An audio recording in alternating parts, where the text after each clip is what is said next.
Hello friends, வணக்கம். Welcome to Sargunas சமையல்.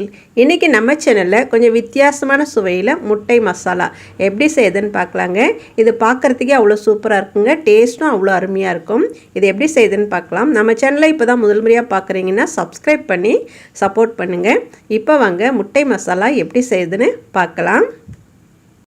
அதுக்கு முதல்ல அடுப்பை பற்ற வச்சுட்டு இந்த மாதிரி ஒரு வானல் வச்சுக்கோங்க. வானல் சூடானதும் ஒரு 1.5 குழிக்கரண்டி எண்ணெய் ஊற்றிக்கலாம்.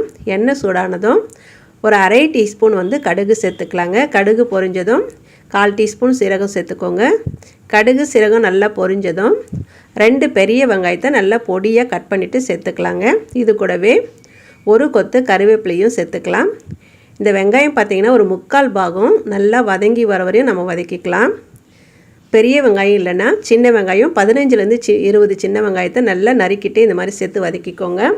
வெங்காயம் இந்த மாதிரி வதங்கினதும் நாட்டு தக்காளி நல்லா பழுத்த தக்காளியை ஒரு 4 தக்காளி நல்லா பொடியாக கட் பண்ணிவிட்டு சேர்த்துக்கோங்க. இது மாதிரி பொடியாக கட் பண்ணிவிட்டு சேர்க்கும்போது சீக்கிரமாக தக்காளி நல்லா வதங்கி வந்துடும். இப்போ இந்த தக்காளி வதங்கிறதுக்கு ஒரு 1/2 டீஸ்பூன் போல் உப்பு சேர்த்துக்கலாம். உப்பு சேர்த்தோம்னா தக்காளி நல்லா சீக்கிரம் மசிஞ்சு நல்லா வதங்கி வந்துடும். பாருங்கள், தக்காளி நல்லா மசிஞ்சு வதங்கி வந்துருச்சு பாருங்கள். கரண்டியை வச்சு இந்த மாதிரி நல்லா மசிச்சு விட்டுட்டு நல்லா வதக்கிக்கலாம். இப்போ தக்காளி நல்லா வதங்கிடுச்சு. இதில் மிளகாய்த்தூள் சேர்த்துக்கலாம்.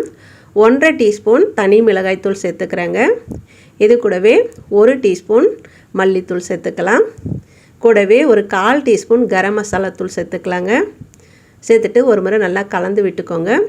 இது கூடவே கொஞ்சமாக மஞ்சள் தூள் சேர்த்துக்கலாம்.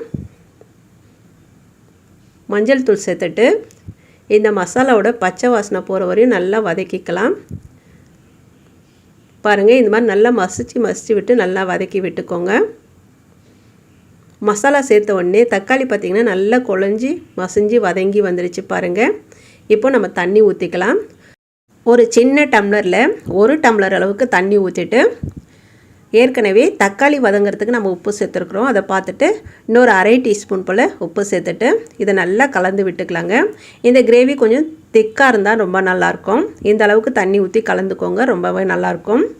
இப்போ மூடி போட்டுட்டு அடுப்பை குறைவான தீயில் வச்சுட்டு ஒரு 5-6 நிமிஷம் நல்லா இந்த மசாலாவெலாம் வெந்து வர்ற வரையும் வேக வச்சுக்கலாம். இப்போ பாருங்கள், ஒரு 5-6 நிமிஷம் நல்லா வெந்துட்ட பிறகு பாருங்கள் நல்லா கொஞ்சம் திக்காயிட்டு வந்துடுச்சு பாருங்கள். இப்போ இதை ஒரு முறை கலந்து விட்டுக்கலாம். இந்த மாதிரி நல்லா கலந்து விட்டுட்டு நம்ம முட்டைகளை உடைச்சி ஊற்றிக்கலாம். முட்டையை பார்த்திங்கன்னா இந்த மாதிரி கிண்ணத்தில் ஒடிச்சு ஊற்றும் போது இந்த ஓடெல்லாம் இல்லாமல் நம்ம கரெக்டாக பார்த்து ஊற்றிக்கலாங்க. நான் ஒரு 7 முட்டை ஒடிச்சு ஊற்றுறேன். ஒரு 4-5 பேர் சாப்பிட்ற அளவுக்கு இந்த மசாலா செய்ய போகிறேங்க. அதனால் 7 முட்டை உடைச்சி ஊற்றிருக்கிறேன். முட்டையை உடைச்சி ஊற்றிட்டு ஒரு மாதிரி ஒரு மூடி போட்டுட்டு ஒரு 5-6 நிமிஷம் நல்லா வேக வச்சுக்கலாம். அடுப்பை குறைவான தீயில் வச்சுட்டு இப்போ பார்த்திங்கன்னா ஒரு 5-6 நிமிஷம் நல்லா வெந்துடுச்சு. இப்போது அப்படியே திருப்பி போட்டுக்கலாம். முட்டை இருக்கிற இடம் பார்த்துட்டு அப்படியே திருப்பி இந்த மாதிரி போட்டுக்கோங்க. எல்லாத்தையும் இந்த மாதிரி திருப்பி போட்டுட்டு மறுபடியும் மூடி போட்டுட்டு ஒரு 4-5 நிமிஷம் அப்படியே நல்லா வேக விடலாம். இப்போ பார்த்திங்கன்னா ஒரு 5 நிமிஷம் நல்லா இந்த மசாலா நல்லா வெந்துடுச்சு. இப்போ ஓப்பன் பண்ணி பார்க்கலாம். பாருங்கள், பார்க்கும்போதே நல்லா வெந்துடுச்சு பாருங்கள். இப்போ இந்த முட்டையை திருப்பி போட்டுட்டு அப்படியே சின்ன பீசஸாக கட் பண்ணிக்கலாங்க. எல்லா முட்டையையும் இந்த மாதிரி திருப்பி போட்டு சின்னதாக கட் பண்ணிக்கலாம். இந்த மாதிரி கட் பண்ணுறதுனால இந்த மசாலாவோட இந்த முட்டையெல்லாம் நல்லா சேர்ந்து சாப்பிட்றதுக்கு ரொம்ப டேஸ்ட்டாக இருக்குங்க. பார்க்கவும் ரொம்ப நல்லாயிருக்கும். எல்லா முட்டையையும் இந்த மாதிரி சின்னதாக கட் பண்ணி விட்டுக்கலாம். பாருங்கள், எல்லாத்தையும் இந்த மாதிரி கட் பண்ணிவிட்டு அப்படியே இந்த மசாலாவோட சேர்த்து நல்லா அப்படியே கலந்து விட்டுக்கலாங்க. பாருங்கள், எல்லாத்தையும் நான் கலந்து விட்டுட்டேன். பார்க்கும்போதே பாருங்கள் அவ்வளோ சூப்பராக இருக்குது. இப்போ கடைசியாக பொடியாக நறுக்கின கொத்தமல்லி இலைகளை இது அது மேலே தூவி விட்டுட்டு அப்படியே ஒரு முறை கலந்து விட்டுடுங்க. அவ்வளோதாங்க, ஒரு டிஃப்ரெண்ட்டான சுவையில் முட்டை மசாலா சூப்பராக தயாராகிடுச்சு பாருங்கள்.